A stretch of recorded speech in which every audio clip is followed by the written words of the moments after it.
estem així darrere d'un bicicleta que la gent utilitza aquestes bicicletes per anar d'una part a una altra de Castelló sense utilitzar el cotxe per no contaminar el diòxid de carboni de l'atmosfera. A part, no gastes tantos diners en la gasolina i reparacions en les rodes, etc.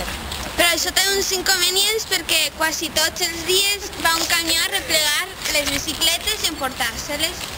I també els carrils bicis van per l'acera i impedeixen el pas dels peatons. I també van per la carretera i pot produir accidents i el petroli contamina molt.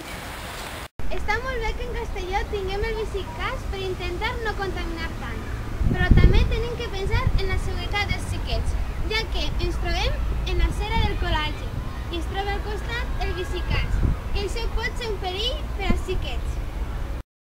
Així podem veure l'eutrofització, en la qual es veu el gran cúmul de vegetació que abarca tot aquest llac. Aquesta gran vegetació produeix un excés d'oxigen, que fa que hi pugui haver vida animal.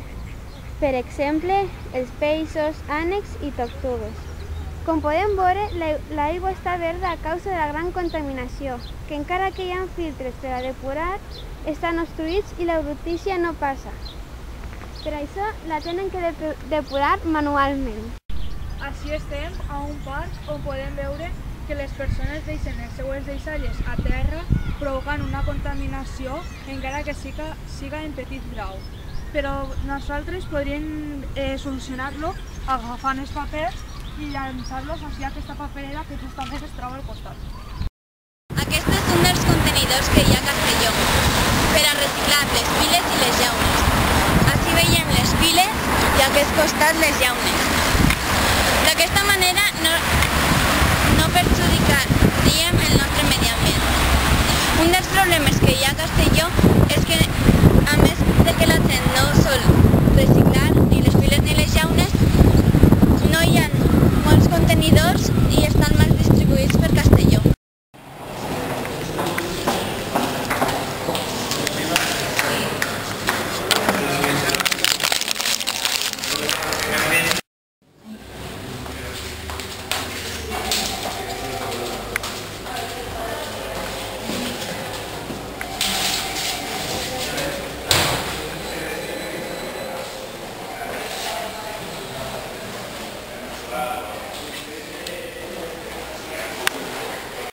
A continuació anem a entrevistar a dues persones per a saber què opinen sobre la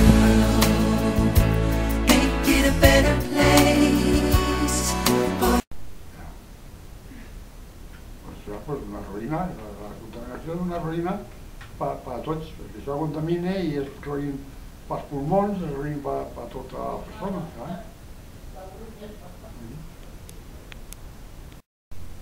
Pues mira, els gasos que fan els cotxes, que n'hi ha molts, i les ximineres de la Fertiberia. Què és la contaminació? La contaminació són una sèrie d'elements que actuen en el medi ambient i que fan que el medi ambient no sigui tot el pur que hauria de ser. Per exemple, el fum, per exemple, els plàstics, per exemple, els papers per terra, les deixalles per ahir mal deixades, etc.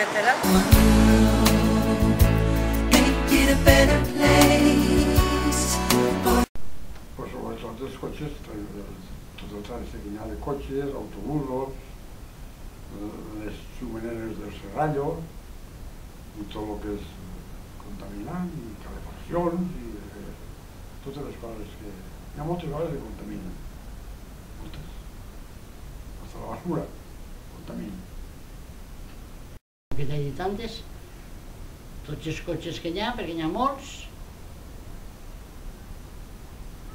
i totes les traques i coets que tiren també, totes les traques d'aixes també deuen contaminar. Però m'agraden, a mi les traques m'agraden, A veure si lleven els coets per això,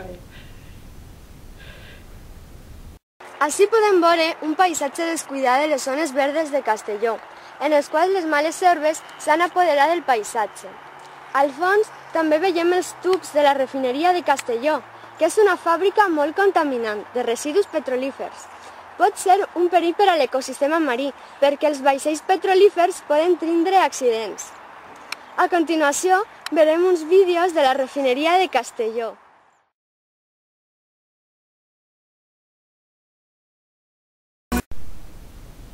Pues començar a anar la gent més en el servici públic, no portar tant de turisme, anar canviant els turismes per cotxe elèctric i anar tancant xumeneres, posar filtros a les xumeneres del serrallo, tot això, aquestes xumeneres de la fum, posar filtros bons i seria la manera de llevar alguna de contaminació. Pues jo què me sé. Això pregunto als experts que saben més que jo. Jo què me sé, perquè si lleven cotxes, a lo millor me lleven el meu. Per evitar la contaminació és evident que el que hem de fer és ser persones ordenades i persones límpies i pensar que la contaminació és ruïna per a tots. Pues no hem de tirar papers, no hem de tirar pells de plàtano ni de fruita pel carrer, no hem de portar gossos per ahí solts i que deixen el regalo pel carrer, hem d'evitar els fums, hem de fer molt conscients d'agafar bicicleta i no tant de cotxe i moltes coses d'estes. Després de fer aquest reportatge hem arribat a la conclusió següent. La sostenibilitat es refereix a l'equilibri d'una espècie amb els recursos del seu entorn. L'explotació d'un recurs per baix del límit de renovació del mateix. Des de la perspectiva humana, la sostenibilitat consisteix en satisfer les necessitats de l'actual generació, sense sacrificar la capacitat de futures generacions i de satisfer les seues pròpies necessitats. Castelló és una ciutat sostenible? Pensem que no ho és, perquè bàsicament l'impacte humà negatiu és prou gran. Podem donar alguns exemples. La majoria de la gent no sol reciclar, i això és perjudicial per al nostre medi ambient. Les fàbriques que es troben en les zones industrials expulsen a l'atmosfera diàriament una elevada quantitat de gasos perjudicials per a la vida dels éssers vius i perjudicials també per a l'atmosfera, com per exemple el diòxid de carboni. Aquests són només alguns dels molts exemples d'impacte humà negatiu i, per tant, contaminació que trobem a Castelló. Som els ciutadans de Castelló conscients, realment, sobre aquest impacte negatiu i sobre les graus conseqüències que això implica tant en el present com en el futur? There's a place in your heart and I know that it is love.